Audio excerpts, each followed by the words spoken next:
আপনি হজ করেছেন, বড় ইবাদত, 10 বার করেছেন, উমরা করেছেন 20 বার 25 বার, যাকাত দিয়েছেন, প্রচুর টাকা পয়সা দিয়েছেন, হজ করেছেন, সিয়াম পালন করেছেন, নফল করেছেন, ফরজ করেছেন, অনেক ইবাদত করেছেন, কিন্তু শুধু সালাতটা আপনার হয়নি। সালাত পড়েছিলেন কিন্তু সালাত আল্লাহ বাতিল করে দিয়েছেন। যত ইবাদত করেছেন আল্লাহ সব ইবাদত আপনার মুখের উপর মারি দিবেন। এই জন্য আগে সালাত ঠিক করতে হবে। আরে হজ করতে গেছেন, হজের ত্রুটি হয়ে গেছে, সালাত কবুল হলে হজের ত্রুটি আল্লাহ মাফ করে দিবেন। সিয়াম পালন করেছেন, ত্রুটি হয়ে গেছে, সালাত কবুল হলে সিয়ামের ত্রুটি আল্লাহ অটো মাফ করে দিবেন। তাহলে সমস্ত ইবাদতের ভিত কোনটা? সালাত। এমনি বলি। এরপরে আল্লাহ রাসূল বলেছেন ওয়াইন রুদ্দাত, যদি সেদিন সালাতকে বাতিল করে দেওয়া হয়, রুদ্দা সাইরু আমালি, যত আমল করে গেছে সবগুলো বাতিল করে দেওয়া হবে। রুদ্দা আলাইহি সাইরু আমালি, এর অর্থ কি বুঝেন? যে লোকের সালাতটা কিয়ামতের মাঠে কবুল হবে না সে হলো মুনাফিক। সে কি? মুনাফিক। যে লোকের সালাতটা কিয়ামতের মাঠে কবুল হবে না সে লোকটা কি? মুনাফিক। তো যত ইবাদত করেছে সালাত সহ, রুদ্দা আলাইহি সাইরু আমালি, সমস্ত ইবাদত তার উপরে নিক্ষেপ করা হবে। আর এই নিক্ষেপের কারণে ও জাহান্নামের তলদেশে নিক্ষিপ্ত হবে। বুঝেন না মনে কথাটা? আপনি হজ করেছেন, বড় ইবাদত, 10 বার করেছেন, উমরা করেছেন 20 বার 25 বার, যাকাত দিয়েছেন, প্রচুর টাকা পয়সা দিয়েছেন, হজ করেছেন, সিয়াম পালন করেছেন, নফল করেছেন, ফরজ করেছেন, অনেক ইবাদত করেছেন, কিন্তু শুধু সালাতটা আপনার হয়নি। সালাত পড়েছিলেন কিন্তু সালাত আল্লাহ বাতিল করে দিয়েছেন। যত ইবাদত করেছেন আল্লাহ সব ইবাদত আপনার মুখের উপর মারি দিবেন, মুখের উপর মেরে দিবেন। এবং ওই মারাতেই জাহান্নামের একবারে তলদেশে নিক্ষিপ্ত হবে। ইন্নাল মুনাফিকিনা ফিদ দারকিল আসফালে মিনান নার। আপনি কি বুঝলেন? এতদিন যাবত বুঝাচ্ছি সালাত ঠিক করেন, সালাত ঠিক করেন, আপনি কানে দিচ্ছেন না। আর বক্তব্যের বেলায় হুজুরেরা এই হাদিসটা পেশ করে বেনামাজির জন্য, তাই না?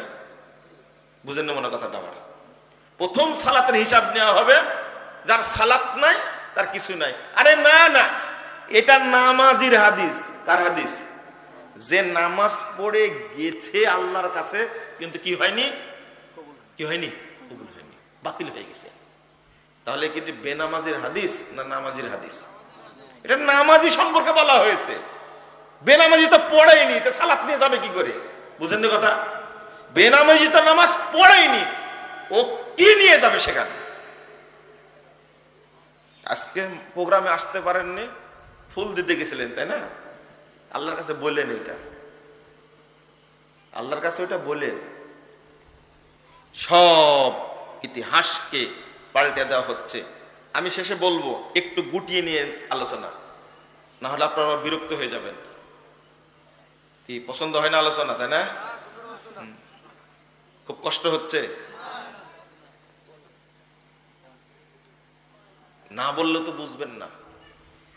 তাহলে সালাত যার বাতিল হবে তার এই অবস্থা হবে। অথচ মুসল্লি, অথচ কি মুসল্লি, অথচ মুসল্লি বাতিল করে দেওয়া হলো। মুনাফিক। কেন মুনাফিক? এটা দুইটা কারণ, বুঝেন ভালো করে।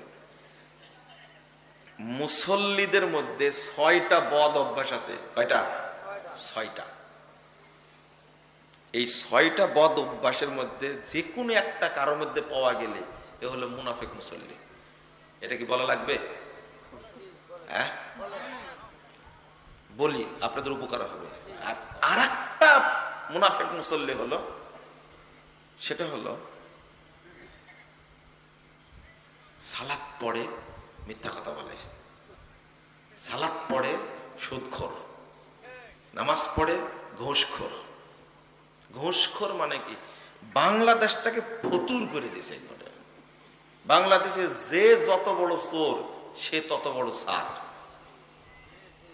আর একটা জুতা চুরি করেছে, কয় টাকার দাম? হয়তো 1500 টাকা। কি মারটাই যে মারে, কিন্তু 15,000 কোটি টাকা চুরি করে ওকে ছাড় বলে। আপনাদের লজ্জা শরম নাই, আসলেই নাই।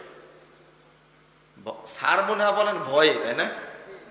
কি ভয়ে ছাড় বলেন আপনারা, কিন্তু দূরে কি যেতে দেখলে মনে হয় চোর যাচ্ছে, তাই না? গাড়ি জ্যামে পড়েছে, কি কথা! যে বাংলাদেশের মানুষ, বাংলাদেশের যারা যন্ত্র, তাদের যদি এই আকীদা রাখে, জ্যামে পড়েছে। এই যে গত কয়েকদিন আগে এলিভেটেড এক্সপ্রেসওয়েতে গাড়ি জ্যামে পড়েছে। জ্যাম মানে কি? ঠেকায় রেখে কাকে পার করছে। গাড়ির মধ্যেও বলছে, ড্রাইভাররা বলছে কোন চোর যাচ্ছে, যার কারণে এই অবস্থা। অরিজিনাল কথা একবারে। এটা হলো লোকের কথা, অরিজিনাল কথা। আর এক চেয়ারম্যান বলছে যে আমরা হলাম প্রাতিষ্ঠানিক চোর।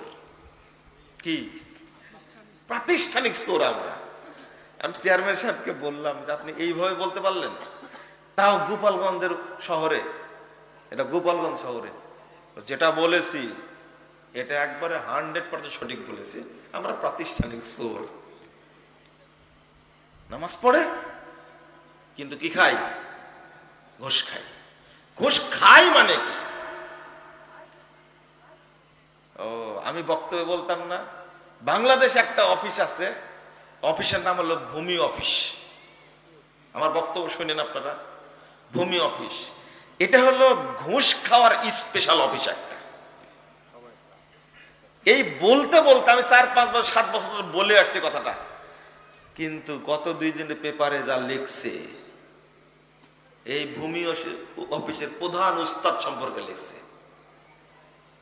নাম তো বলার দরকার নাই, ভূমি মন্ত্রী সাবেক, যা চলছে, কত কোটি টাকা আমেরিকায় পাচার করেছে, সব বের করে দিয়েছে। তো আমি বলছি শুনেন যে কথাটা, এক ভূমি অফিসের এত সুন্দর মাথায় টুপি, আর দাড়িটা সুন্দর পেকে গেছে দাড়িটা, আর চেহারাটা এত টসটসে, জানেন এগুলো বেগুনের গাছের মতো একবারে। বেগুনের গাছ চিনেন আপনারা? নামাজ পড়ে, পাঞ্জাবিটা এত দারুণ।